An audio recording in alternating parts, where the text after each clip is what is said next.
bienvenue sur Artisan de Vie TV, votre chaîne inspirante. Si vous êtes là pour la première fois, je m'appelle Mélina. Alors le thème d'aujourd'hui, c'est lance-toi et persévère. Vous savez, nous avons tous des rêves et nous avons tous des objectifs qu'on aimerait atteindre. Que ce soit petit ou grand, c'est pas ça le plus important. Le plus important, c'est de voir ce que ces rêves et ces objectifs nous font en nous. Ils nous font vibrer, ils nous rendent heureux quand on y pense et ils nous font aussi, ils nous font sourire. Mais il n'y a pas que ça. La plupart du temps aussi, ces rêves nous font peur. Ces rêves nous effraient parce qu'on se demande est-ce qu'on va pouvoir les réaliser? Et on se demande est-ce qu'on est capable ou on a les capacités de faire en sorte qu'ils se réalisent. Et on prend peur.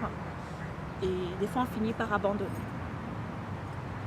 Et la triste histoire, c'est que quand on arrive à la fin de notre vie, on se rend compte qu'on n'a pas fait plusieurs choses qu'on devrait faire. Un journaliste a interrogé plusieurs personnes qui avaient vécu longtemps et qui étaient à la fin de leur vie pour recueillir les perles de sagesse. Et ces personnes, le but était donc de les interroger sur ce qu'était leur vie, ce qui leur avait rendu heureux, qu'est-ce qu'ils avaient aimé et s'ils avaient des regrets. Et parmi ces nombreuses réponses, la plupart des réponses qui est revenue, c'était le fait de regretter, d'avoir des regrets sur ce qu'ils n'avaient pas pu faire que sur les erreurs ou sur les erreurs commises ou ce qu'ils avaient pu faire.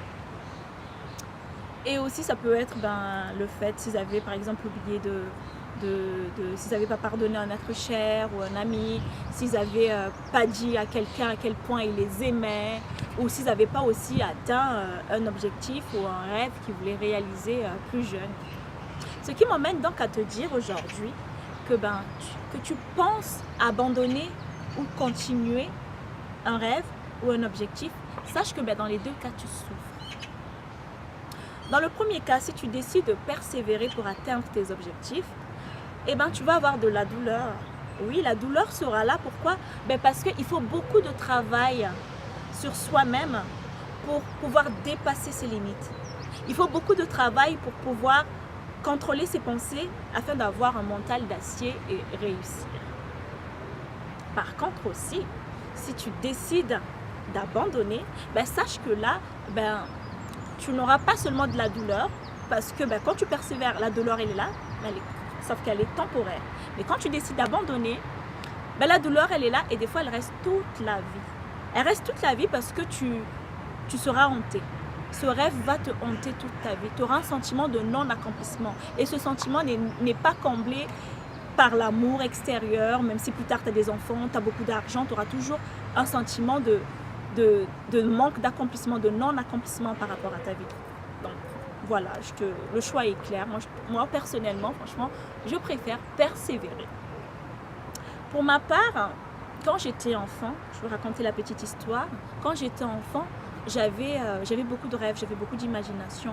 Et j'avais un désir en moi, un désir qui me disait « Ouais, tu vas réaliser ça, tu vas faire ça, tu vas partager ça aux autres, tu vas partager ce don aux autres, tu vas avoir ci ou ça. » Et j'étais toute contente quand j'étais enfant. Je me disais « Oui, quand je vais être adulte, quand je vais être plus grande, je vais faire ci, je vais faire cela, je vais réaliser ça. » Et quand je suis arrivée, quand je suis devenue grande, adulte, donc, au lieu de réaliser mes rêves d'enfant, ce que j'ai fait, c'est que je les ai pris, je les ai mis dans une boîte. Je les ai complètement oubliés, je les ai ignorés. Et j'ai commencé juste à terminer mes études. Je m'étais dit que la chose la mieux à faire, c'est de terminer ses études, chercher un boulot et se mettre à travailler. Mais sauf qu'en faisant tout ça, et en vivant ma vie comme ça, je me suis rendu compte je sentais qu'il y avait quelque chose qui manquait. Il y avait comme un sentiment de non-accomplissement, il y avait comme une pièce qui manquait et je me sentais toujours redevable. J'avais l'impression d'être redevable de quelque chose, être redevable par rapport à moi-même, mais je ne savais pas ce que c'était réellement. Et quand j'ai fait une introspection, c'est là que je me suis rendu compte que j'avais carrément décidé, j'avais carrément abandonné mes rêves en fait, mes objectifs et mes désirs. Et c'est quand je me suis lancée à les réaliser que tous ces sentiments sont partis. Donc la deuxième chose aussi, c'est de ne pas attendre d'être parfait avant de se lancer. Sachez que rien n'est parfait. Rien n'est parfait dans ce monde. Tout ne se passe pas comme prévu. Si vous attendez d'être parfait avant de vous lancer, ben vous n'allez pas vous lancer, vous allez procrastiner à chaque fois. Et ben la procrastination, ça va être quoi? Ça va juste être le déguisement de la peur en fait. Donc ce que vous devez faire, c'est de combattre vos pensées et de vous lancer finalement. Combattez vos peurs, vos pensées pour pouvoir vous lancer. Même si vous n'êtes pas parfait, lancez-vous. Parce que votre rêve, le but de votre rêve, c'est pas que vous soyez parfait en commençant votre rêve, mais c'est de ne pas être parfait et d'apprendre au fur et à mesure du processus, parce que ce qui est bien aussi, c'est de voir comment vous allez vous améliorer. Et croyez-moi, si vous faites cela, vous verrez à quel point, et vous savez même pas vous avez même pas l'idée d'où votre rêve peut vous emmener. Je suis certaine qu'il va vous emmener beaucoup plus loin que vous pouvez l'imaginer. Ce qui m'emmène aussi à vous dire que n'ayez pas peur des échecs. N'ayez pas peur des échecs ou des épreuves, parce que ça va arriver, les échecs et des épreuves. Ça fait partie du processus. Vous allez en baver, vous allez en souffrir, vous allez pleurer, vous allez vous demander qu'est-ce qui se passe, qu'est-ce qui n'a pas marché, vous allez tout faire et vous n'allez pas avoir les résultats tant attendus des fois. Mais c'est normal et ça fait partie du processus, parce que votre rêve veut aussi vous forger un caractère. Oui, il veut vous forger un caractère, il veut que vous soyez fort, que vous soyez prêt à remonter les défis, à passer à travers les défis et à dépasser vos limites aussi. Prenez le cas des personnes qui ont réussi.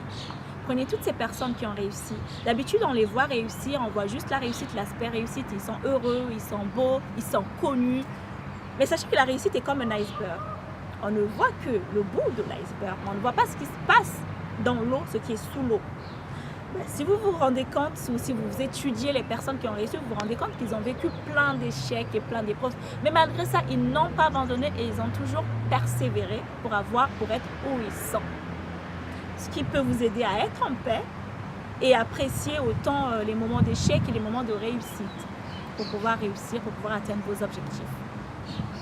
Également aussi, ce que je vous demandais, c'est d'éviter, mais vraiment de vous comparer aux autres. Ce qu'on fait souvent, c'est qu'on se compare même avec les personnes qui n'ont même pas la même vie que nous. On se compare avec les personnes qui n'aspirent même pas à faire les mêmes choses que nous. Ou encore, on va se comparer avec des personnes,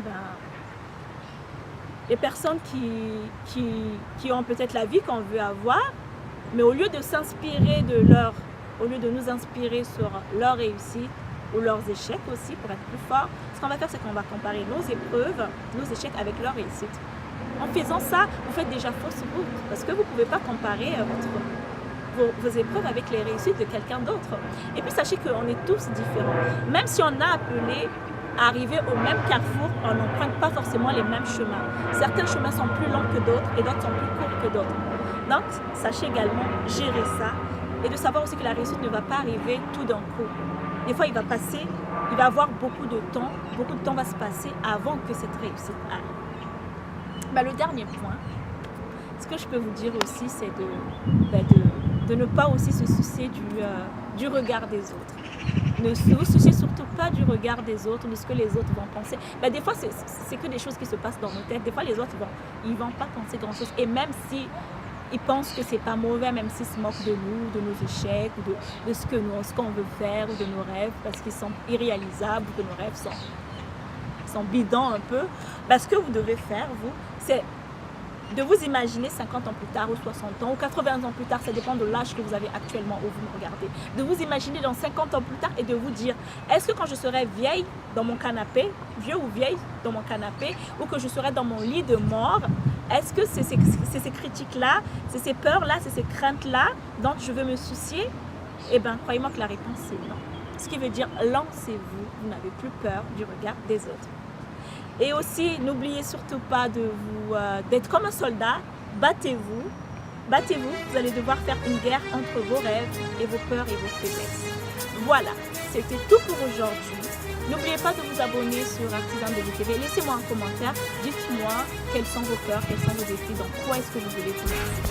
Je vous dis donc à bientôt et au revoir.